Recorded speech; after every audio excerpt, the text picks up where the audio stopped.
முன்னொரு காலத்தில் ஒரு ஊரில் ஒரு ஜென் மடாலயம் ஒன்று இருந்துச்சு. அந்த மடாலயத்தில் நிறைய ஜென் குருக்கள் இருந்தாங்க. அதே மாதிரி நிறைய சீடர்களுமே இருந்தாங்க. இப்போது அந்த சீடர்களில் ஒருத்தர் பார்த்தீங்கன்னா ரொம்ப பயந்த சுபாவம் கொண்டவராக இருந்தார். எல்லா விஷயங்களுக்குமே பயந்துக்கிட்டு இருந்தார். அவருக்கு எதை நினைச்சாலையும் பயம்தான். வாழ்க்கையை நினச்சி பயந்துக்கிட்டு இருப்பார். அவர் இருட்டை பார்த்தா பயந்துக்கிட்டு இருப்பார். தினம் தினம் செய்யக்கூடிய வேலைகளை நினச்சி பயந்துக்கிட்டு இருப்பார்.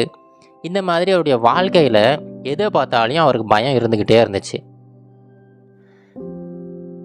எப்போவுமே தூங்குறதுக்கு முன்னாடி எல்லா சீடர்கள்கிட்டையுமே அந்த தலைமை குரு வந்து பேசுவார். கொஞ்ச நேரம் பேசிக்கிட்டு இருப்பார். அப்படி பேசிக்கிட்டு இருக்கும்போது ஒரு சில கதைகளுமே சொல்லுவார்.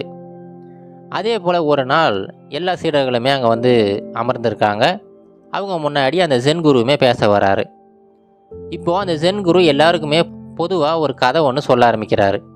அந்த கதையை கேட்டதுலேருந்து இந்த பயந்த சுபாவம் கொண்ட அந்த சீடர் இருக்கார் பார்த்தீங்களா, அந்த சீடருக்கு எல்லா பயமும் போயிட்டு ஒரு தைரியமான ஒரு மனிதராக மாறிட்டார். அப்படி ஒரு நல்ல ஒரு கதையாக அந்த ஜென் குரு சொன்னார். அந்த கதை என்னன்னா, அது ராஜாக்கள் வாழ்ந்த காலம். ஒரு நாட்டை ஒரு ராஜா ரொம்ப சீரும் சிறப்புமாக ஆண்டுக்கிட்டு வந்தார். அந்த ராஜாவுக்கு ஒரு நல்ல பழக்கம் இருந்துச்சு. அது என்னன்னா, காலையில் எழுந்த உடனே சூரிய உதயத்தை பார்ப்பார். வேறு எதையுமே பார்க்க மாட்டார். காலையில் அவர் கண் விழித்த உடனே முதல்ல பார்க்கக்கூடிய விஷயம் அந்த சூரிய உதயமாக தான் இருக்கும். இது தினமுமே பண்ணிக்கிட்டு இருப்பார். என்றைக்குமே தவறுனது கிடையாது. அந்த சூரிய உதயத்தை பார்த்ததுக்கு அப்புறமா தான் அவருடைய எல்லா வேலைகளுமே தொடர்ந்து செய்ய ஆரம்பிப்பார். இப்படியே செஞ்சுக்கிட்டு இருக்கும்போது ஒரு நாள் காலையில் எழுந்த உடனே சூரிய உதயத்தை பார்க்கலாம் அப்படின்னு சொல்லிட்டு பார்க்குறாரு. ஆனால் அந்த சமயம் அந்த வழியை ஒரு பிச்சைக்காரர் நடந்து போய்கிட்டு இருக்காரு. அந்த பிச்சைக்காரரோட முகம் இவருடைய கண்ணில் பட்டுருச்சு. அந்த பிச்சைக்காரருமே இவரை பார்த்துட்டாரு. இப்போ என்னென்னா, ராஜா வந்து ரொம்ப வருத்தம் அடைஞ்சிட்டாரு. என்ன காலையில் சூரிய உதயத்தை பார்க்கலான்னு சொல்லிட்டு எழுந்து பார்த்தா ஒரு பிச்சைக்காரரோட முகம் வந்து கண்ணுக்கு தெரிஞ்சிருச்சே அப்படின்னு ரொம்ப சோகத்தோட ஒரு கோபத்தோட வேகமாக அப்படி திரும்புகிறாரு. அவர் திரும்பும்போது அவர் அறியாமலே அவருடைய தலையை பக்கத்தில் இருக்கிற ஒரு மேஜை மேலே இடிச்சுக்கிறாரு. அவர் இடித்த வேகத்தில் அவர் தலையிலிருந்து நிறைய ரத்தம்லாம் வர ஆரம்பிச்சிருச்சு. இதனால அவர் ரொம்ப கடும் கோபம் கொள்கிறார். இதனால அவருக்கு ரொம்ப பயங்கரமாக கோபம் வருது. உடனே பக்கத்தில் இருக்கிற அந்த வீரர்களை கூப்பிட்டு அந்த பிச்சைக்காரர் போகிற பார்த்தீங்களா, அவரை போய் பிடிச்சிட்டு வாங்க அப்படின்னு சொல்லிட்டு ஆணை பிறப்பிக்கிறாரு. உடனே 2 வீரர்கள் வேக வேகமாக போயிட்டு அந்த பிச்சைக்காரரை பிடிச்சி இழுத்துக்கிட்டு வராங்க. அவரை பிடிச்சி கொண்டு வந்து இந்த ராஜா முன்னாடி நிறுத்துகிறாங்க. இப்போ ராஜா பார்த்தீங்கன்னா பயங்கர கோபத்தில் இருந்தார். அவருக்கு காலையில் சூரிய உதயத்தை பார்க்க முடியல அப்படிங்கிற ஒரு கோபம் ஒன்று.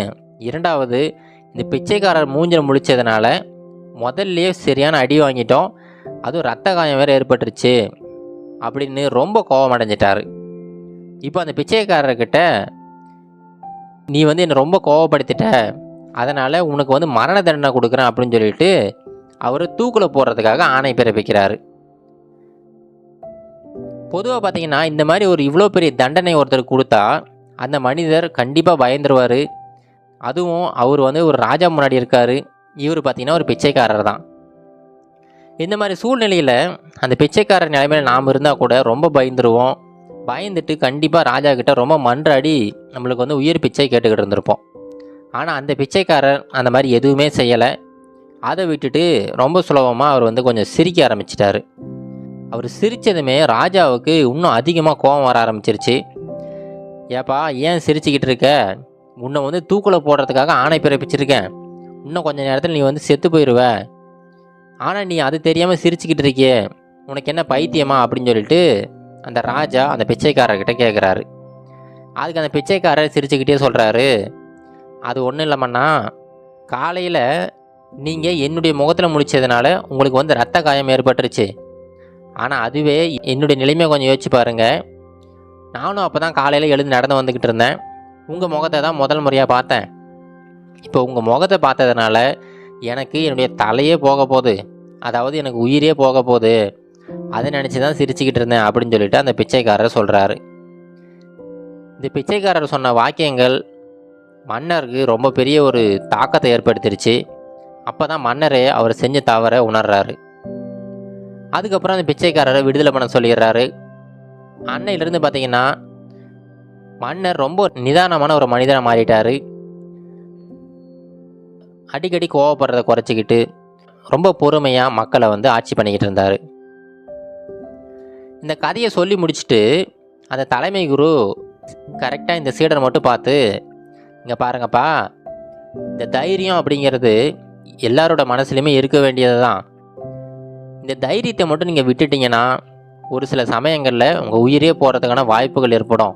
இப்போ இந்த கதையில் பார்த்தீங்கன்னா அந்த பிச்சைக்காரர் அவர் என்ன தான் மன்னராக இருந்தால் கூட பரவாயில்ல அப்படின்னு சொல்லிட்டு ரொம்ப தைரியமாக அவரை எதிர்த்து பேச ஆரம்பிச்சிட்டாரு. அப்படி பேசின ஒரே காரணத்தால் மட்டும்தான் அவர் அன்றைக்கி உயிர் பிழைச்சார். அதனால் இந்த தைரியத்தை எப்பவுமே கைவிட்டுறாதீங்க. எல்லா சூழ்நிலைகளிலுமே ரொம்ப தைரியமாக கையாள பழகுங்க. கண்டிப்பாக உங்கள் வாழ்க்கை நல்லபடியாக இருக்கும் அப்படின்னு சொல்லிட்டு அந்த ஜென் குரு சொல்கிறாரு. இந்த கதையை கேட்டதுக்கப்புறமா இந்த சீடருக்குள்ளே ரொம்ப பெரிய ஒரு மாற்றம் ஏற்படுது. அன்னையிலேருந்து பார்த்தீங்கன்னா இவர் எதையெல்லாம் பார்த்து பயந்துக்கிட்டு இருந்தாரோ அந்த விஷயங்கள் எல்லாத்தையுமே இவர் ரொம்ப தைரியமாக செய்ய ஆரம்பிச்சிட்டாரு. இது போல தாங்க நம்ம வாழ்க்கையிலையுமே நம்ம பல இடங்களில் நம்ம இந்த தைரியத்தை கைவிடுற ஒரே காரணத்தினால பல வாய்ப்புகளை நம்ம ரொம்ப சுலபமாக விட்டுருவோம். இதுக்கு ரொம்ப சிறந்த உதாரணம் என்னென்னு பார்த்தீங்கன்னா இந்த மேடையில் ஏறி பேசுகிறது தான். இப்போ நீங்கள் ஸ்கூல் படிச்சுக்கிட்டு இருந்தாலும் சரி, இல்லை காலேஜ் படிச்சுக்கிட்டு இருந்தாலும் சரி, அந்த கிளாஸ் ரூமில் யாராவது ஒருத்தரை எழுந்து பேச சொன்னாங்கன்னா கண்டிப்பாக அதில் நிறைய பேர் தலையை குனிஞ்சிக்கிட்டு நம்மளை கூப்பிட்ருவாங்களோ அப்படிங்கிற பயத்திலே உட்காந்துருப்போம். ஆனால் அதுலேயும் பார்த்தீங்கன்னா ஒரு சில மாணவர்கள் ரொம்ப தைரியமாக போய் பேசுவாங்க. அவங்க ரொம்ப பெரிய ஒரு பேச்சாளராக கூட உருவெடுப்பாங்க. இப்போ இந்த மாதிரி சூழ்நிலைகளை கையாளுறதுக்கு முதல்ல நீங்கள் எதுக்கெல்லாம் பயப்படுறீங்க அப்படின்னு சொல்லிட்டு ஒரு லிஸ்ட்டு போடுங்க. அந்த பயத்தை எப்படியெல்லாம் எதிர்கொள்ளலாம் அப்படின்னு சொல்லிட்டு தினம் தினம் நீங்கள் அதுக்கான பயிற்சியை மேற்கொள்ளுங்க. இப்போ நீங்கள் பேசுகிறதுக்கு நிறைய விஷயங்கள் உங்களுக்கு தெரிஞ்சிருந்தா நீங்கள் ரொம்ப சுலபமாக எவ்வளோ பெரிய மேடை இருந்தாலும் சரி, எவ்வளோ பெரிய கூட்டத்தில் கூட நீங்கள் பேசிடலாம். அது எந்த மொழியில் பேசுகிறோம் அப்படிங்கிற விஷயத்தை விட என்னென்ன தகவல்கள் நம்ம பேசுகிறோம் அப்படிங்கிறது தான் ரொம்ப முக்கியமானது. இந்த மாதிரி மேடையில் பேசுகிறது ஒரு சின்ன உதாரணம் தான். இந்த மாதிரி நம்முடைய வாழ்க்கையில் பல உதாரணங்கள் நம்ம சொல்லிக்கிட்டே போகலாம். இப்போ முன்பின் தெரியாத ஒரு நபர்கிட்ட பேசுகிறதா இருக்கலாம். இப்போ நீங்கள் புதுசாக ஒரு இடத்துக்கு போவீங்க, அங்கே யாராவது ஒரு அட்ரஸ் தேவைப்படும். ஆனால் நம்ம பல முறை நம்ம கூகுள் மேப் மட்டுமே நம்பிக்கிட்டு ஒரு இடத்த போய்கிட்டு இருப்போம். புதுசாக இருக்கிற ஒரு நபர்கள்கிட்ட பேசுகிறதுக்கு ரொம்ப தயங்குவோம். இது எல்லாத்தையுமே உடச்சி எறிங்க. தினமுமே முடிஞ்ச வரைக்கும் 1-2 முகம் தெரியாத நபர்கிட்ட பேசி பாருங்கள். ஏதாவது ஒரு விஷயத்தை பற்றி கொஞ்சம் கலந்தாலோசிங்க. உங்கள் நண்பர்கள்கிட்ட கூட பேசும்போது பல விஷயங்களை பற்றி பேச ஆரம்பிங்க. இப்படி பேசுகிறதுனால என்ன ஆகுதுன்னா ஒவ்வொருத்தரும் ஒரு விஷயத்த பேசுவாங்க. அதனால் உங்களுக்கு தெரியக்கூடிய தகவல்கள் ரொம்ப அதிகமாகும். இதனால் உங்களுடைய தன்னம்பிக்கையுமே அதிகமாகும். அதனால் இதை மட்டும் ஞாபகம் வச்சுங்க. நீங்கள் எப்போ தைரியமாக செயல்பட ஆரம்பிக்கிறீங்களோ அப்போ தான் நீங்கள் உங்கள் வாழ்க்கையவே வாழ ஆரம்பிக்கிறீங்க. உங்கள் வாழ்க்கையில் நீங்கள் நினச்ச எல்லா விஷயங்களுமே செய்ய ஆரம்பிப்பீங்க. இது கரேஜ் டு ஆக்ட் மோட்டிவேஷன் கதைகள்.